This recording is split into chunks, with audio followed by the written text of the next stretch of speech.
welcome back to another episode of the Everybody Eats Show. What's going on, bro? It's your host, Ito Mekdi.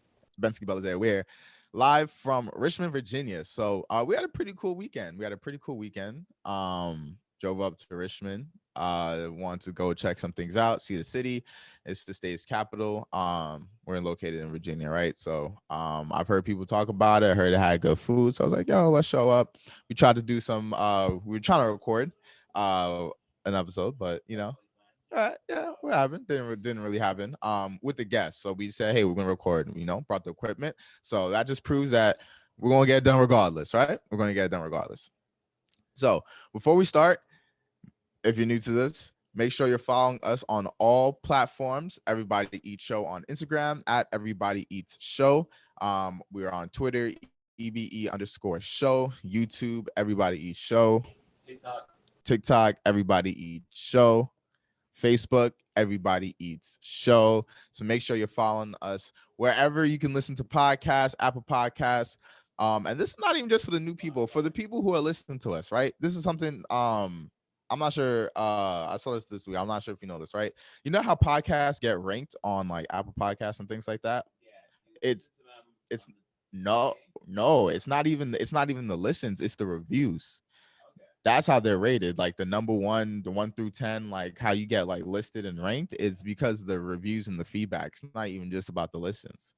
So that's how they count it. So that goes to say, everyone who's listening to us, please drop a review, drop something on the Apple Podcast, Spotify, wherever you're listening to us.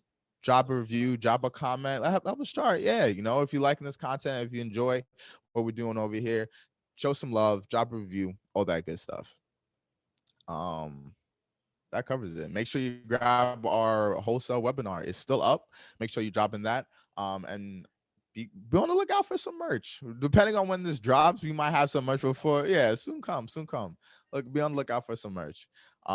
So that's it. So let's talk about Richmond, right? So that was my first time here, your first time here. So how you feel about the city and like Richmond? So some parts of Richmond had the old some parts feel like Norfolk just a little bit. Some parts gave me a real old San Juan kind of vibe. Maybe the old colonial. The old colonial type of vibe, because some streets had cobblestone on them. A lot of like rundown portions and stuff, buildings that need to be wholesaled. But yeah, it felt pretty like, I guess I don't know if the word I'm looking for is rustic, but it was cool. It was nice. Still Virginia, so everything was kind of a little quieter. Yeah. 10 and stuff, but it was real nice city, really nice. I liked it. That's cool. Yeah. What's the word I'm looking for? Looking for defective property, right? We're looking for we're looking down, but distressed property. There we go. Looking for a distressed property. But yeah, it was cool. It felt like either Norfolk times like 3, maybe more. It felt more like a mini DC, right? And we gotta go up there. So whenever we go to DC, we'll be doing an episode for you guys. I've only driven through DC, and I mean, stopped in the car for like 30 minutes and then left. So right. So one day, when we're in DC, we'll be making sure to be doing an episode for you guys. But it felt more like a mini DC. I'm not too surprised, right? Since that's Northern Virginia, right over in Maryland. So in the state's capital, I'm not surprised. Even the Capitol building, the building, it's the governor building, whatever. It looked like a mini version of the White House. Developing city, yeah. By the way, real developing and stuff. Especially, we ended up. The real funny part was, and I ended up in the hood.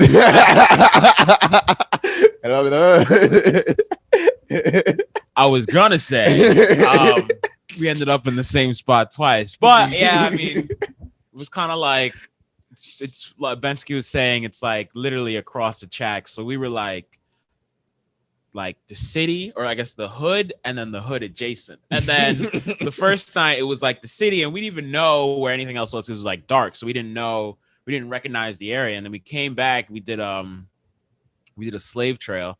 Oh, what? They gonna be like, what? There's I forgot the name. but there was a slave trail they had. It was called the Richmond Slave Trail. Richmond Yeah, slave trail. Yeah, sorry if you guys feel yeah. weird about the name, but yeah, we walked it. We had It to. was calm. We Yeah, had to. it was calm. It was they had a I don't know if you want to call it a bay or whatever, but the whole trail, well, most of the trail that we walked on, you can see the water and everything. So it's pretty cool. The wildlife was active. I have a lot of mosquito bites, worse than in not worse than in PR, but just as big. So Nah, for sure. Yeah, that was cool. Nah, it was. We were saying like for the downtown, just the word, like the phrase across the tracks or other side of the tracks. Like we know that in the older time. Let me not say older. That's probably more like during more like civil rights era, right? Probably. I feel like that phrase is a little bit more popular. But I always was talking about, say, black people on this side, where, or like an urban area that's not good, and then across the tracks is where the richer, nicer area is, right? Nowadays we don't really use that term, don't really hear that said a lot. across But the tracks. yeah, like I Yeah. don't, that's not really something that we say all the time. But it was crazy, like when we're going from downtown, where middle of downtown, all this, the municipal buildings, all the corporate buildings, For real. Yeah. all the nice bars, Yeah. restaurants, and then you're driving outside of downtown, you literally cross train tracks, and then boom, complete neighborhood Straight, change. you could tell like urban, you know what the I'm saying? grass wasn't cut. Cut, Like I yeah. told them, like, yo, we were going through, we're coming through. We're like, yo, I'm noticing the grass isn't cut. The minute we cross the tracks, grass is cut. Yeah. Mad, big open field and everything. Like Yeah. real taken care of grass and everything. I'm like, wow, that's crazy. It was literally like complete neighborhood change, right? And it's crazy because it was also from the I don't even know what the word you want to call the non I want to use the right word, the less kept neighborhood, right? When you were on that side, Project. you saw the peas, right? When you were on that side and you saw the skyline of downtown Richmond. So it's crazy. On some high ground joint, like they like literally when you're there, all you You're driving see into the is city. Yeah, it's is like just a big, all the buildings and everything. And at one point Benji stopped his car and it started to roll backwards. It was, we were stopped at a light. I don't even, did you not have your foot on on anything or what? It was just his car just started rolling backwards. I was like, yo, this is crazy. And I was parked. Why was it going backwards? I think I probably took my foot off the. I probably took his foot off something. But I probably just took my foot off the. It was real like weird because it was like, yo, like this whole time you're seeing cities on the hill. You're seeing cities on a hill. You're seeing like just all around you. I just noticed there are a lot of run down, broken down buildings, and then you see I don't know if it was the Omni building, but they had a lot of like real big buildings. Like you said, all the I forgot, municipalities and all that stuff. Just real like looking over on some like I watch a lot of anime, guys, so I'm thinking like some or fantasy movies where they have the richer people literally looking down on the poor folks. So I'm not saying that's necessarily what it was, but that's the picture I drew. So it was to me it was interesting, and it was something I've never seen before. I've never actually taken the time to walk on both sides and actually, see for myself. You hear about city planning? That's what a lot of it. I never took. That's what a lot of it made me think about. Yeah. Like I never took any of those classes or classes that spoke about that, but I've heard people taking like at QC2 like classes about like urban planning and city planning and things like that, and how cities politics plan were urban politics classes word, and like how cities are structured and built and things like that. So that's what I was really looking at, and also like from a real estate perspective as well too. Like a real estate, like where do you want to buy real estate? Where you see gentrification coming happen, like that's where like my lens is looking at. So you're just looking at outside of the city across the tracks, you think about like, hey, someone would probably pay pretty good money for an apartment building that has the Richmond skyline right outside their window. That would be a pretty nice view, you know what I'm saying? So you think about real estate opportunities and things like that, like, oh, clearly this neighborhood is probably more of a developing neighborhood, or there's real estate opportunities. We were talking about wholesale, but for real, we did see some distressed properties on that side. Like you clearly saw there was a neighborhood shift. You know, you clearly saw there was some things different. So you just thinking from a real estate perspective, but we spent a lot of time under the tracks. Gave me a Gotham vibe. But it was, again, that was pretty even under the tracks was still, it was real shaky depending on where you went. By shaky I mean in terms of like the upkeep and everything of the streets and whatnot. But people of Virginia, Richmond, y'all are cool city. Cool city. Real cool city. Cool yeah. city. We had some good food. Shout out to first place we went to. Shout out to the people who gave us food recommendations. Much appreciated. I really like food. So Tipsy Crab was dope. That food mac and cheese was fire. Those fries were pretty The cool. crab I have to finish. So that was pretty good. Breakfast spot. Breakfast spot was Capital Waffle. Capital Waffle. Really good. Really amazing good. waffles. Really good. Pretty cool. I would do it again. For sure. Yeah. For sure. And then Bottoms Up. Pizza. Bottoms Up. Shout out to Carl for that spot. Yeah. He let us know. So Bottoms Up Pizza was cool. So and whoa. And the best part of the trip was the ice cream shop. Yeah. Sweet ice cream cafe. I think that might be it. Yeah, it's like sweet spot ice cream cafe. Yeah, there sweet spot ice cream cafe. Real good ice cream. He got a medium, I got a large, but it was like 3-4 scoops in a big cup for $8. That's steal. Yeah, but it was really, really good. Nah, really good. For sure. The cake batter ice cream was amazing. It had actual cake batter in it. It was like cookie dough. I got cake batter, cookie dough, and I think vanilla, right? So I'm a sucker for those three. But the cake batter was amazing, really dope. But anyway, that's Richmond. Good, dope city. Got some content coming out. We'll probably be back. It's not too far from Norfolk, so we'll probably be back. So one thing I wanted to do was try out a new segment, right? So always looking for things to add to the podcast, ways we can improve, blah blah blah. I like stories, and I figured stories would be a pretty good way to get in some engagement, switch up the vibe on the podcast a little bit, teach, give advice, all that good stuff, right? We have experience. Our guests have experience. So we want to start doing these with our guests, but since we're here, we're like, hey, why not try it out? So where's my phone? Oh, there we go. So I'm thinking of calling this segment Name a Time When. That's what we're going to for now. If it ends up changing in the future, it changes. But for now, we're calling this segment Name a Time When. So the idea is that we would ask situational or behavioral questions. They can either be general or depending on the topic. And then one of us would be the ones talking about it. We can give our advice. I would love if listeners would be able to submit questions, right? If they have any, it's like, hey, name a time when you did this or something that happened to you before, blah, blah, blah. All right. That would be cool if we can get some participation. So for now, we'll just do it. Just you and I, right? Yeah, we'll just start it off. Questions, I'm like, man, I could name Bensky. I work the most with him. All right, so let's go with the first. All right, the first one is too. The first term is too broad. Well, but I think the first one. You want to do the first one? Name a time when you got to work closely with someone whose personality is very different from yours. I was thinking you too, right? Especially after the PR trip. Yeah. Right. So you want to go? Is there a specific time? If you guys don't know, like you and I have very different personalities, right? So, well, if you see us in person, you'd never guess it because we bounce off each other. Yeah, we work well together. But like we have very different personalities. So I don't know. Is there? You go first. Nah, you the one who started. No.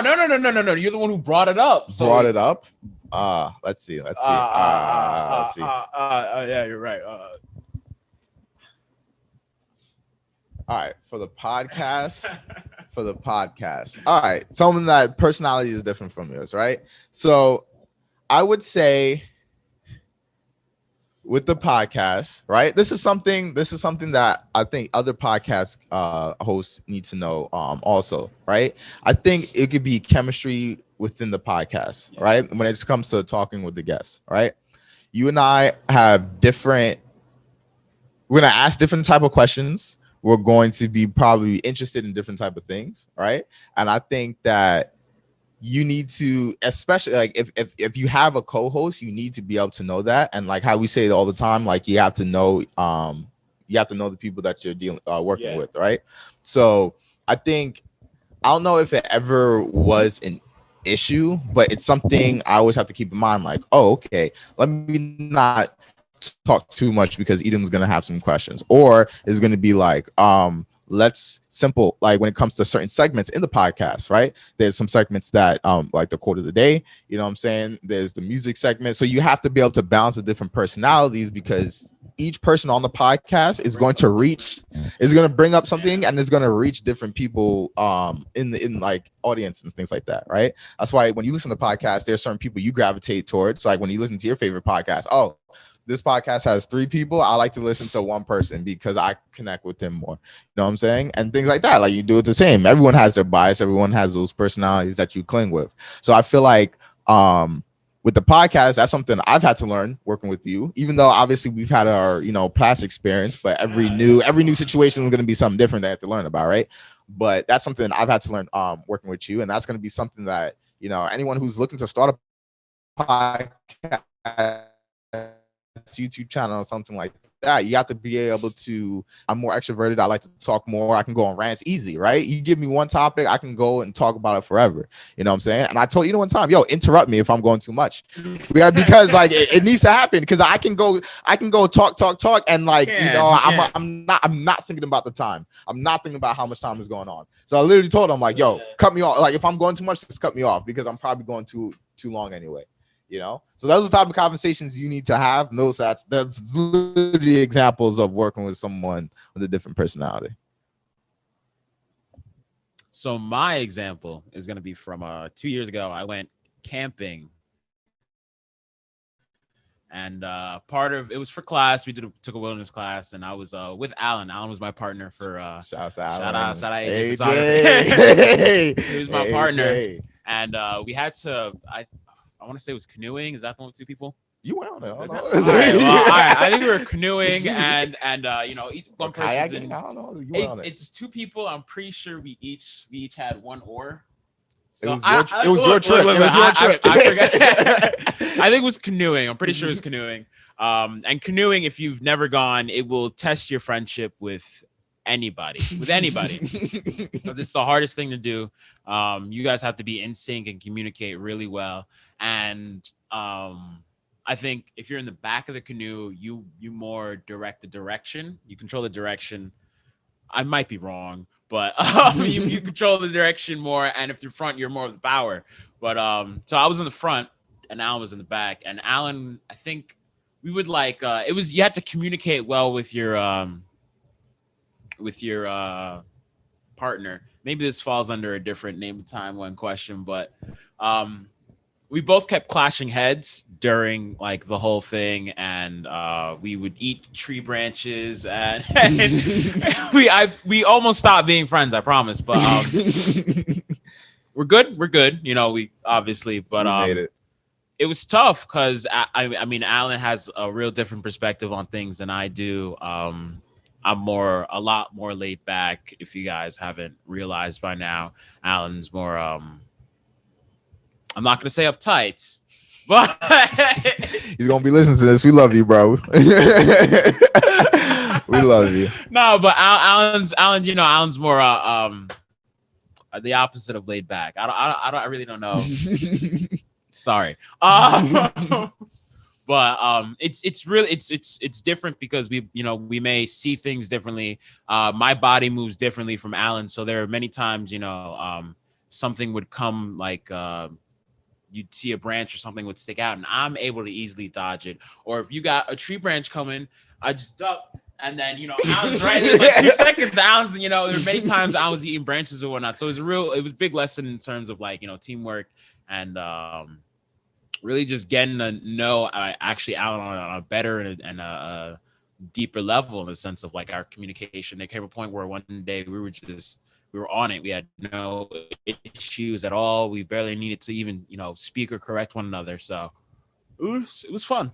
That's crazy. It's those situations that always like you said, test friendships, and I think just Deeper builds more bonds, deeper bonds. Yeah, for sure, experiences. for We sure, grow through shared experiences. for sure, for sure. So, I like that. Look at that story time, story time. So, we'll I definitely want to keep doing this for our next guest. Yo, we got stood up. Speaking of guests, right? Yo, people be catching L's. We be catching L's. We got stood up twice this past week with a guest. We're not gonna name any names. We understand our guests are busy, right? And I think that's a little bit of a compliment, right? Right. That's how you know we got some good guests that they have a busy schedule. So we're gonna take right. You take one L, you take another L, two L's equal a W, right? Exactly, right. Remember, it's all about the follow up. So again, so that's for podcast hosts, right? Say you're trying to reach out to somebody, and you don't get them the first time, make sure you send a follow-up email. That's for podcasting and for networking in Job general. opportunities. I Job saw opportunities, I yeah. saw a post someone said they got a job somewhere and their caption was, yo, oh, don't forget to always hit them with that follow-up interview email or something like that, and they got the job for it. So it literally just goes to show, got to stick out, like, and not to bring it to another tangent, but even like you said, when you're asking somebody for something, or maybe you want to, in a podcast space, you want to interview someone who owns a business, what's the best way to, make sure they remember you? Spend some money. Break bread, spend Break some bread. money, gotta do something. So food for thought. For sure, for sure. You have to interact. You have to be engaged and interact. People be busy. People have people have lives. I know me. I don't like. I'm on my phone, but I don't like to respond to messages. Right. So like, you have to message more than once. Like, it may become annoying, a little bit humbling, but that's part of the game. You gotta stand out, bro. I mean, at the end of the day, like it's the same thing with everything. If you really think about it, you gotta stand out, whether it be in a job interview, you gotta stand out. If you're trying to flirt with somebody or get somebody, you gotta stand out. Stand out. You gotta stand out when you own a business. So it comes down to everything. You gotta do something. Of course, with some being genuine, but you gotta do something to stand out within your character. For sure. Nah, genuine. I want to say, genuine. I didn't want to say. I don't know the word. I don't know the word. Exactly. Okay. You have to be genuine in everything, right? Exactly.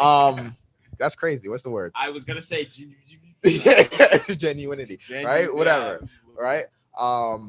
But like, yo, how we were talking about yesterday, right? Back to spending money with business owners. Going to pop-up shops and going to different pop-up shops with business owners.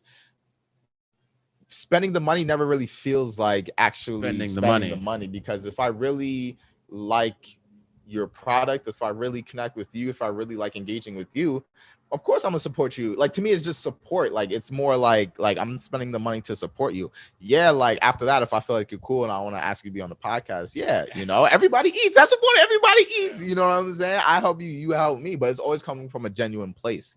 You know what I'm saying? So it's like, oh snap, you have nice candles. Oh snap, you have nice drinks. You have this, that, and the third. Yeah, I'm gonna spend some money with you, because I support it. And then while you're at it, hop on the podcast. You know what I'm saying? You could do something for us, and then hey, here's this podcast episode for yourself, so you can go give it to your audience. They can get to know you better. And if you like, so it's literally all what you're doing is building a connection, building a network. Yeah, I didn't want to say network, but you're building a connection, a community. That's a better word. You're sowing seeds. You're doing something. So at the end of the day, it's there. Like, if they do that, they decompress that event or whatever. You're gonna stand out. You're gonna stand out. Exactly, right? People, they're gonna remember you. So, and obviously coming from a genuine place. So we were just at the Next Level pop-up shop. Yo, that was really dope. That was the first time we've done something like that. We were able to build connections with over a dozen vendors that we've never met, did interviews with them. Now, as of today, these are done. So we're gonna be sending them out to all our different guests who we did the interviews with, so that they can go post it and do their own thing. They can post it, the audience can get to know them better, because a lot of business owners, they're not on the camera. We're a podcast, we take it for granted. Our whole thing is camera. You know what I'm saying? Our whole vibe, our whole point of it is to be on camera. Some business owners, they're never on camera. If you're just selling a couple products, you may just post your products, maybe a picture of yourself on Instagram, but like, how many times do you get to be in front of the camera and do an interview so people can go know the personality behind the brand? Not too often. So that's what we get to, that's the value that we bring, and we enjoy doing it. We build connections, and we help you help us. Everybody eats. That's the whole point. So I love it. On that note, that concludes today's episode. I hope you guys enjoyed it. It's a little bit different, unless you got anything. No, I was gonna say any housekeeping items, but I think I think we summed it up, bills in the bro. Right. So make sure again. No, actually, we do got some housekeeping items. One, make sure you're following us on all platforms: Instagram, Twitter, TikTok, Twitter, Facebook, all that. It's on the boxes somewhere, right? Thanks, Kian. Right, it's there. That's one. Two, for the people who are new and to our current listeners and subscribers, make sure that you're dropping reviews. Please drop a review wherever you're listening to: Spotify, YouTube, Apple Podcasts. Rate and review, preferably please, Apple Podcasts. Please, most likely, and again, preferably Apple Podcasts. Just drop a review, comment, feedback, all that good stuff. And send us questions like with these type of situational behavioral questions. Let us know if you have if you have a situation that you're asking, maybe we want to be in, or you have a question, or have we experienced this, that, and the third. Let us know. You can DM us on Facebook. You DM us Facebook, Twitter. Instagram, Twitter. I don't know if you're. I'm not a Facebook guy. I'll be honest. Before I go volunteer Facebook on somebody, but anywhere, bro. All our platforms. Feel free to DM us and ask us any questions and cover it on a podcast. Let's do it. Right. So that's that wholesale webinar. Make sure you grab it. It's free, teaching you guys how to wholesale your first deal, or get your first wholesale deal rather. And that's pretty much it. So see you guys next week.